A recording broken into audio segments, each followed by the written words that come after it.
My name is Sheila Salinas, and we're going to go over Appendix D. Is about a housing project in Central America that started between June 2007 and ended up in 2010. And this was a program that provided low income or low cost housing.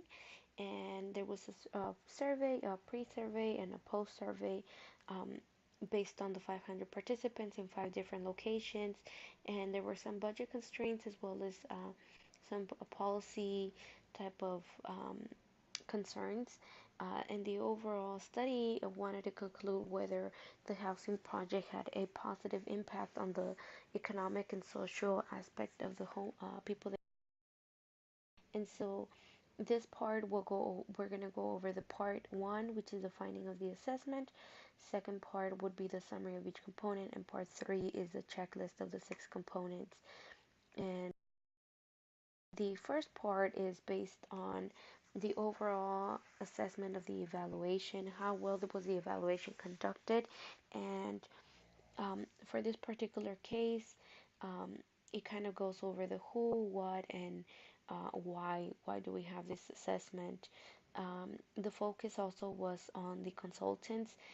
There were a couple of weaknesses in the assessment that suggest that we moved on and had a housing project in a larger environment, but they didn't consider some points such as the household income and employment surveys that could have reflected a baseline of whether the income increased or if the income stayed the same throughout the that was a weakness. Part two is we're gonna go over the 6 different assessment and the summary of each assessment. The first part is the objectivity. For this particular case, the average was a 2.8, and the major reason was for the absence of the baseline data on a comparison group.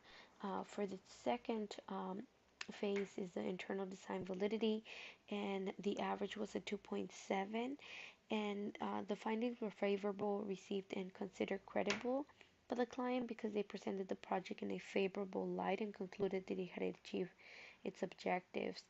Um, and so for the statistical concluded validity, the average was a 1.5, and this absence of the baseline created a weakness in the statistical estimation of the project income or the impact. Um, the fourth component is the constructive validity, which averaged a 1.9, where the income and was a weakness on the actual evaluation because it did not identify operational problems. And for the external validity, the average was a 3.2, and the government agency and political implications affected the project outcomes that might not exist in other local aid communities in a larger scope. And so this is a problem. For the sixth and final uh, assessment is the utilization, and they scored a 3.2. Here the project community was not involved, and so although the agency or the organization that was part of this program did benefit by projecting this results, they did not share it with other community members or other stakeholders. And so that for part three, we're going to go over the checklist that was used to assess the 6 components. For objectivity and confirmability, 2 out of the 5 questions would be considered, I guess, a problem. The method used to control the bias adequacy and competing hypothesis or rival conclusion considered. And so, since there was really no baseline data to compare the previous groups, this kind of creates a bias of whether the program was successful or not. The second component would be the internal design validity that scored a 5 out of 24. 5 major concerns or areas of concern have to do with the once again not having that comparison database with regards to the economics and other events during the 3 years that could affect the outcome of the actual results. The statistical conclusion, there was only one out of the 11 questions that affected, which were the external events influencing the outcomes. Um, the sample design and the statistical tests were correctly administered. The problem was that only very biased statistic tests were used. Um, and for the constructive validity, 2 out of the 12 components were missing, and this was the indicators that do not adequately measure construct um, and the experiment expectancies. And so the expectancy was to reflect that the program was being a success, when in reality we cannot measure with accuracy if it was a success or not because we didn't have a baseline to compare it to. And the external validity had a 3 out of 16 questions that were considered a problem, and which one of them is a sample design permit generalization to other population.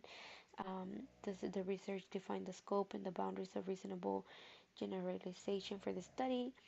And do the findings include enough thick description for readers to assess the potential transferability?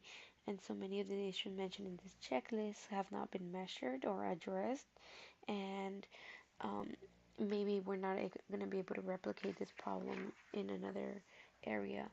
And for the checklist or the utilization, 3 out of 10 components were considered methodological issues, potential issues.